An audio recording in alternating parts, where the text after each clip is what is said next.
Success Insight shares the stories of the people with passion and drive who make things happen in the world. Here's your host, Howard Fox. Hello, everybody. This is Howard Fox, and welcome to another episode of the Success Insight podcast. Our guest today is Dr. Charles Frangella. Charles is a former college professor and entrepreneur, and he can now add author to his list of many accomplishments.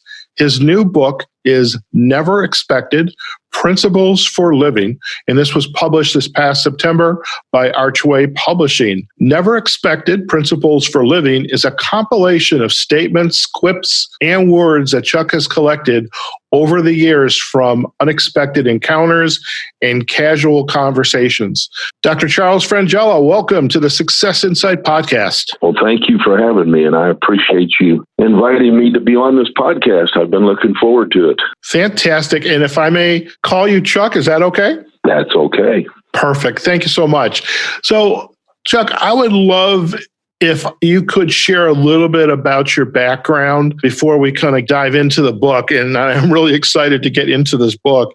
But share a little bit with our audience just to kind of create some context of your journey as a professor and entrepreneur. And as you shared with me on the phone when we first met each other, you kind of talked about how literally throughout your life you've been collecting content, which now is a part of this book. So share a little bit about your story with us. Well, when I got out of high school, and of course I went to college, and I traveled around, it's really sort of interesting that we're talking about this right now because just today I met a young man in a diner, and he had just graduated from the Air Force Academy.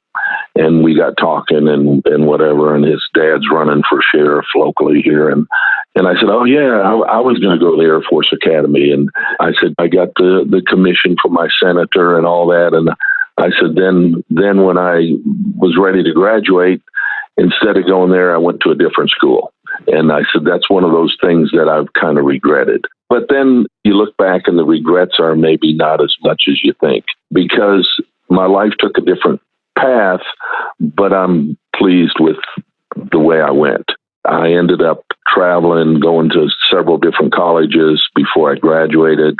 As we were talking earlier, I got almost to my graduation. I got into my last year of college, and then a whole lot of events took place, and I ended up quitting college, went into business, and I went into the real estate business and construction business, and then I bought a farm, and I was raising some cattle and raising some horses, and just was really involved, young guy starting out, and I had all this stuff going, and one thing after another. And then one day a man walked in my office, my real estate office, and handed me a living New Testament and invited me to a Bible study. And I thought, this guy has no idea where I'm at. And, I just thought, well, I'll go to your Bible study. He's a nice guy. He was a friend that I knew. And so I went to his Bible study, and then before I knew it, I was struggling with the whole truth of what I was reading in the Bible and all of this sort of thing. And it just was overwhelming. And one day I invited Christ in my life, and I became a Christian, and it changed my life, changed my direction. And it really kind of opened my mind to a lot of things. And all of a sudden, I became a lot more aware of events that were going on in my life. I mean, everyday events. And over the years, I've had such a privilege of meeting so many people. I mean, well-known people. And, you sit back every once in a while and you have to ask, why do I get to meet these people? And I've got friends that have never met anybody well-known or anybody of any kind. But anyway, then I started being aware of that. And I've been really blessed, Howard, to have people say things and speak into my life and it really impact me, really make a change, make a difference.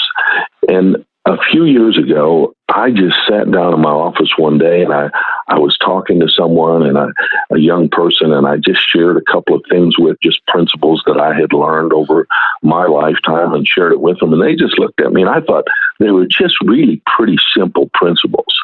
And I just shared it with them. And this person looked at me like they had never thought of that, never And I thought, this is simple stuff here. There's a lot of things that don't get passed along in life. And oddly, some of the good principles don't get passed along. And that's what really prompted me to write this book. I sat down one day and I got to realizing that, boy, I've been blessed to have all this stuff poured into me. Maybe I need to share some of that with other people. And let me say that the principles in the book, some of them people will read and go, oh, that's simple. I've read that 100 times. It's not so much the principle itself as what I've been able to do with the principle as far as looking into it, breaking it down, and making it more applicable to your life.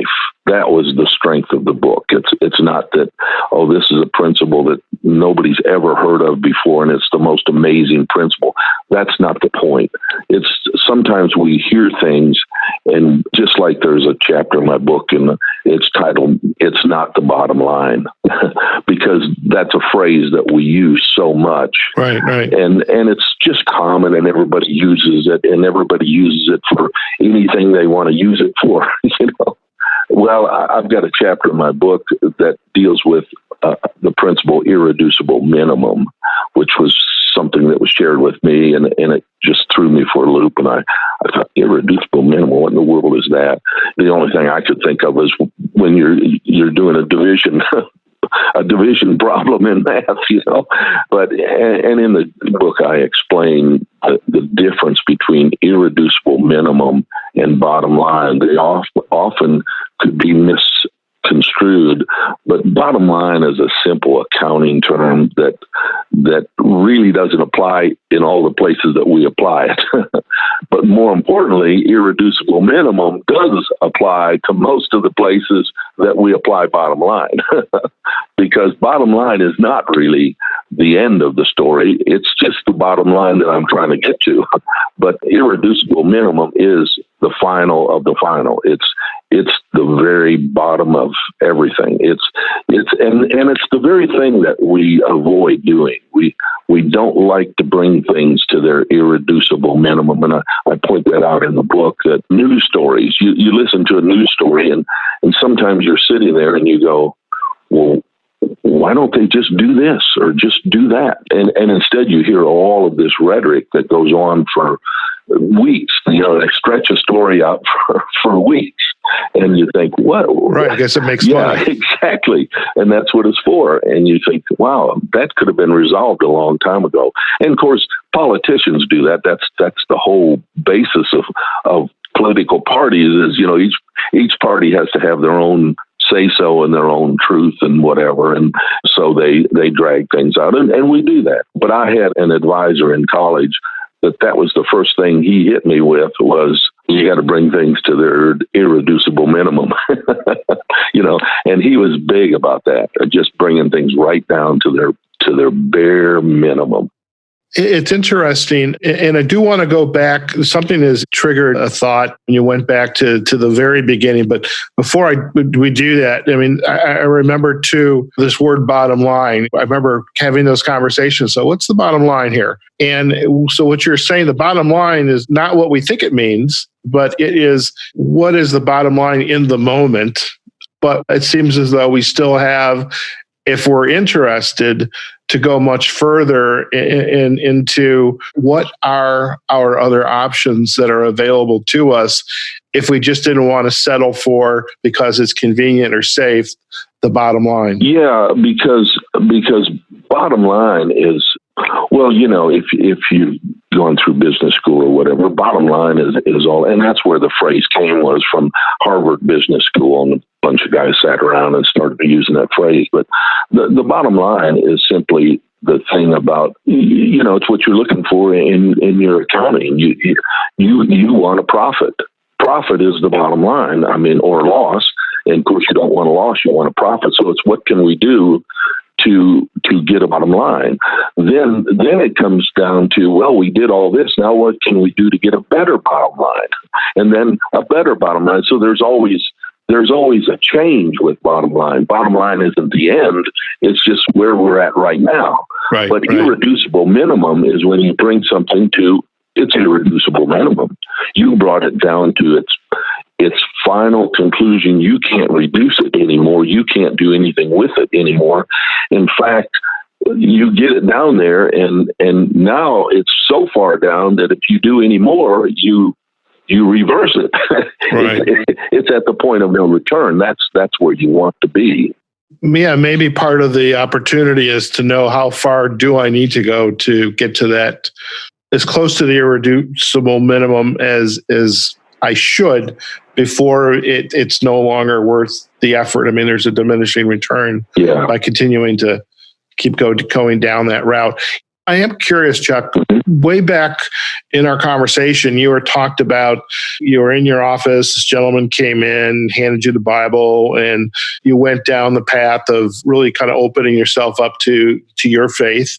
And that there was also an increased awareness of events around you. Mm-hmm.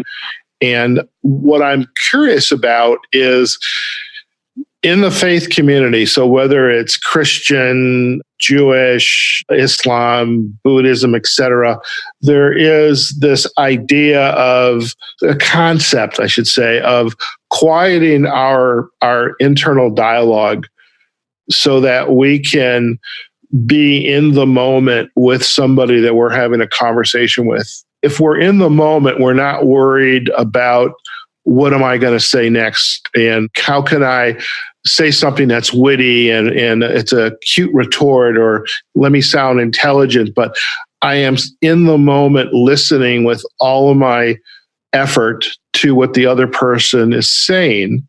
And it seems to me that when I'm creating that awareness, now I'm opening myself up to really what I would call active listening to understand, not necessarily listening to make a comment. And I was curious, as you were sharing about this epiphany for you that directed you into your faith, that if maybe that awareness was really just becoming a better listener and in listening with empathy and intent and intentionality to what the other people are saying. And that's where some of these quips and quotes and ideas, words are coming from. Well, yeah, you're absolutely right. It is getting in touch with yourself. And I think that's what, for me, it's a relationship that I have with the Lord. And I believe that that's what's made me more sensitive and more caring and more interested in other people to listen to what they have to say. But that's a principle of life, too, is being able to do that. I mean, that's a principle that we can cultivate. It's not necessarily strictly a spiritual principle. I mean, I'm sure there's those that would think of it as only a spiritual principle, but the truth is, I mean, it's a principle that we can do, that we can cultivate in our life. Oddly enough, there's another chapter in the book where I was meeting with a person. I won't go through the whole thing, but I was meeting with a person, and he was the president of a university, and I'm a student, and I invited him to lunch, and oddly enough, he accepted my invitation, and we got into a conversation at lunch and whatever. And he had that quality where he's actually listening to me and responding to what I had to say. And it was really impressive. It was overwhelming to me. As a student, I'm thinking, this guy's a university president and he's interested in what I have to say. You feel that inequity there. But the truth is that he was genuinely interested, because that's what he cultivated in his life, was to actually pay attention to the moment and make the moment important. And that's what I tried to point out in the book. And that's what I think is important for all of us, that I think we miss a lot of those never expected moments. They just go right past us because we don't apply ourselves to it. We're not as interested in the moment as we are in something that's going to happen later in the day or next week, or our mind is somewhere else instead of right where it needs to be, right now, right today. What am I doing right this minute? And make this the most important thing. I think that's interesting as you're stating that. Is you're in West Virginia right now, correct? Right. And I'm in a big city. I'm in the Midwest. I'm in Chicago. Now, I don't know what it's like to walk down Main Street where you're at in West Virginia, But I'll tell you, in Chicago, if I go down, take a bus, I mean, all I have to do is get on a bus, Chuck. Everybody has got their cell phones in their hands, and they're playing a game, they're texting, they're talking, they're listening to music. But I will tell you, their heads are down, and it scares me, it amazes me, and it makes me sad. All of those emotions, because I wonder what events will never happen because they were looking down. Yes. And because we're so centered about what I need, what's the song I'm going to play? Am I going to get the next highest score on Candy Crush or whatever that game is called? Yeah. Or am I going to meet my friends for a drink, et cetera, et cetera?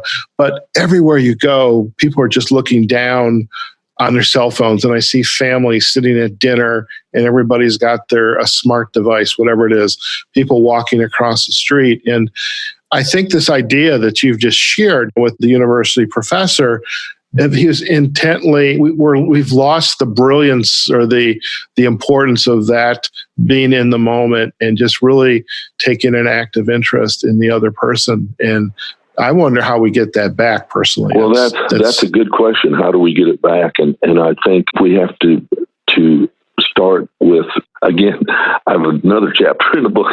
This is kind of amazing. We just keep going back to the book, but that's the goal here, Chuck. We're constantly going back to the book. Yeah, but something that really hit me a long time ago, years ago, was this whole idea of passing the mantle. And in the Bible, in the Old Testament, the most famous event in the Old Testament, not famous event, but the most famous event of someone passing the mantle along was Elijah and Elisha. And Elisha, he was the student of Elijah, and Elijah being this fiery prophet and whatever, and of course he got caught up in a chariot and whisked off into heaven and so forth. But Elisha, he wanted what Elijah had. And he just wanted that, whatever it was. And I won't go through the whole thing in the book, but the essence is that Elijah was willing to let his mantle fall to Elijah if he did certain things. And that's the process of passing the mantle. Now, when I say that, if we go back to our great-grandfathers and our grandfathers and our fathers, that was a common thing. The great-grandfather, he passed certain things down to the son, to his son, and then to the next son. And I'm not talking about a chest of drawers or a cabinet or whatever, but principles of integrity and how to be truthful and how to be respectful and responsibility and sacrifice and those kinds of things. And they were careful to make sure that they passed those things along. And that is what seems to be disappearing in our society.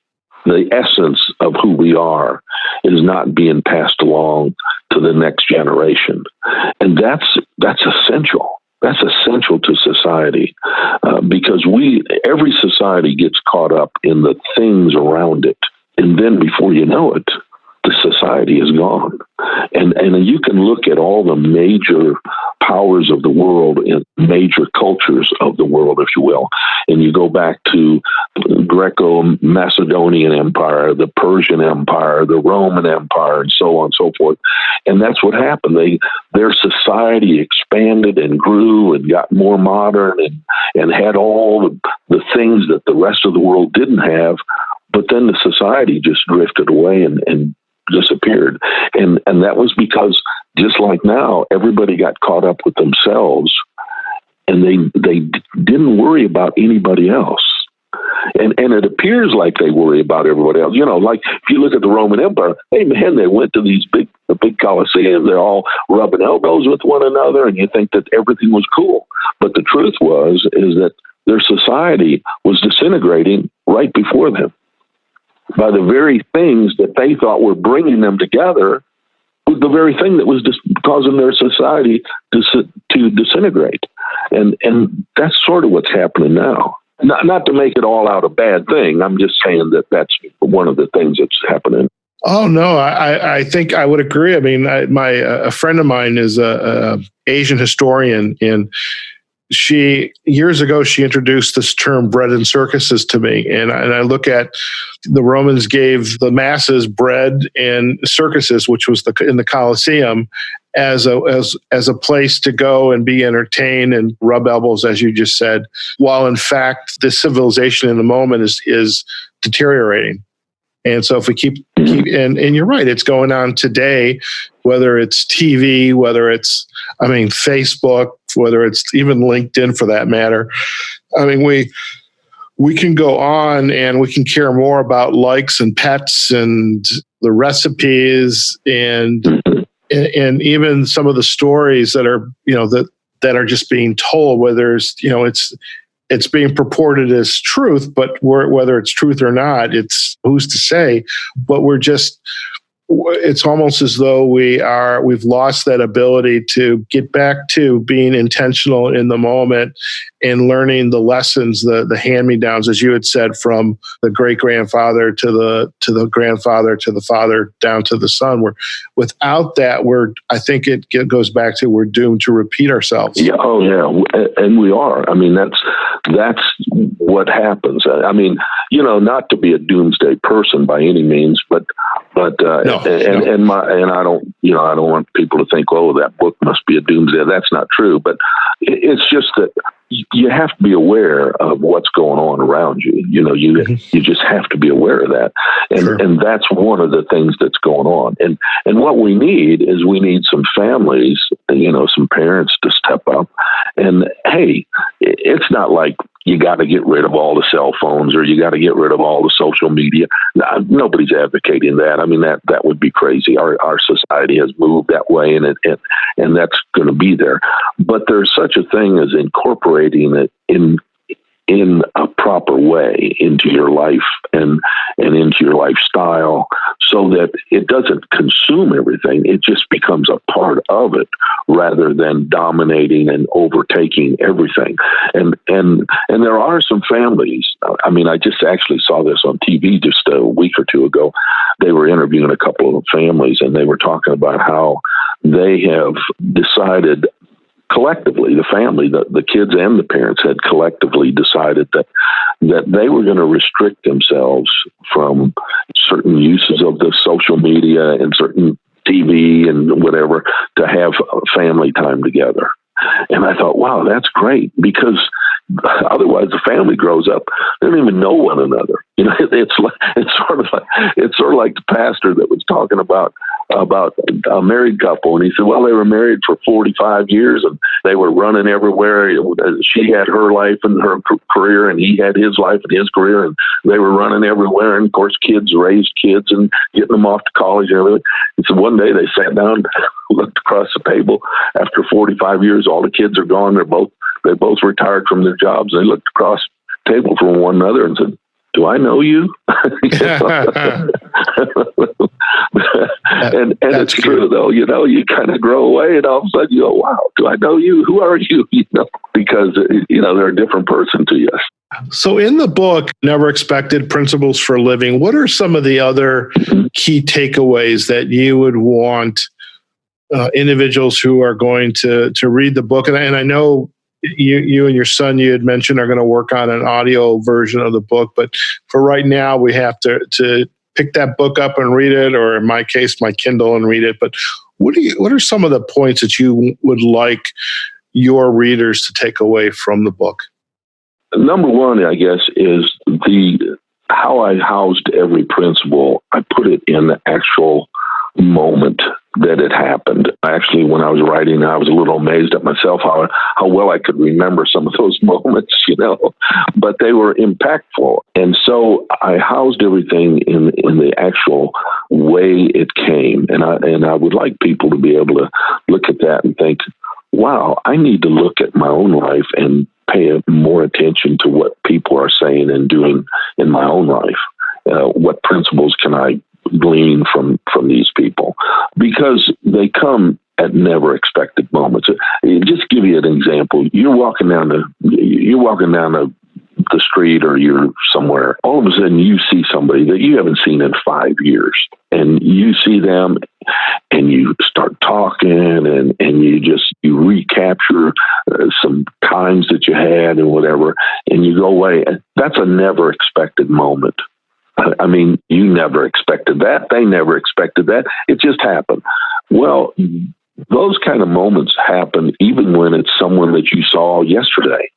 And in the book, I point that out. I mean, just somebody says something to you that's just unexpected to you. I mean, it just didn't even fit properly in the conversation. They maybe made a statement to you or some kind of casual comment or did something, and you go, wow. And it hits you, and you think, wow, that's really important. Just like I was saying about the professor that I had that said, you have to bring everything to its irreducible minimum. I was never expecting that statement. When I went into his office that day, I brought my what I had done on my thesis and so forth, and I brought it. And I was expecting him to, do this and do that. I looked at that thing after I brought it in a few days earlier, and when I went back, I was expecting to see a few marks on it and a couple of suggestions, and instead I saw this paper that was, I mean, Lord, it had so much red on it. I thought he wore out about 5 red pencils on this thing. It was so marked up. And he looked at me and he said, "You need to bring things to their irreducible minimum." And it went right over my head. I mean, I didn't even hear it. It just went right over my head. I'm looking at that paper and I'm trying to gasp for air because I can't even breathe. I'm looking at this thing and go, wow. And then it hits me that he just said that, and I didn't have a clue what it meant, but I went and I looked it up, but it took me probably 4 or 5 years before I could actually incorporate that into my thinking and my lifestyle and whatever. But the point is that it never left me. I kept thinking about that. It kept reoccurring, and I kept thinking about it. And I would have things, and I would apply that, and I think, oh, that should have been. We should have done more to that. We should have brought that more, reduced that down more. We should have analyzed this more, or whatever. And it's those kinds of things that go on, and they become valuable principles for living. I feel that I was really blessed to have, I mean, when I started this book, Howard, I had, 35 or 40 that I wrote down. I put 12 into the book. I could have wrote 35, but I thought 35 chapters, and nobody's going to read 35 chapters, Well, it just means you have 3 more books. Yeah, 2 more books. So, but that's one thing. The other thing is that the simplicity of the principle is not always what's important. Sometimes it's important when you break it down and you find out what that principle really means. Just like I was saying about bottom line, we throw the term around, and that's a good principle.